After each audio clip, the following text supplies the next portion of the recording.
ಅನ್ನೋ ಶಬ್ದ ಕೇಳಿದ್ರೆ ಜನಸಾಮಾನ್ಯರು ಬೆಚ್ಚಿ ಬೀಳ್ತಾರೆ. ಆದ್ರೆ ಸಾಲು ಸಾಲು ದರ ಏರಿಕೆ ಮಧ್ಯೆ ರಾಜ್ಯ ಸರ್ಕಾರ ಜನಸಾಮಾನ್ಯರಿಗೆ ಮತ್ತೊಂದು ಶಾಕಿಂಗ್ ಸುದ್ದಿ ಕೊಟ್ಟಿದೆ.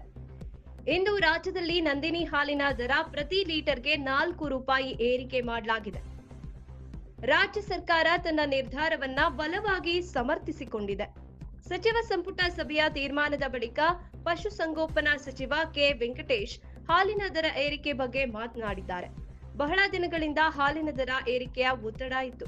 ಉತ್ಪಾದನಾ ವೆಚ್ಚ ಜಾಸ್ತಿ ಆಗ್ತಿರುವ ಕಾರಣ ದರ ಏರಿಕೆಯ ಬೇಡಿಕೆ ಇಡಲಾಗಿತ್ತು. ಈಗ 4 ರೂಪಾಯಿ ದರ ಏರಿಕೆಗೆ ನಿರ್ಧಾರ ಮಾಡಲಾಗಿದ್ದು ಏಪ್ರಿಲ್ 1ರಿಂದ ಜಾರಿಗೆ ಬರಲಿದೆ ಎಂದಿದ್ದಾರೆ.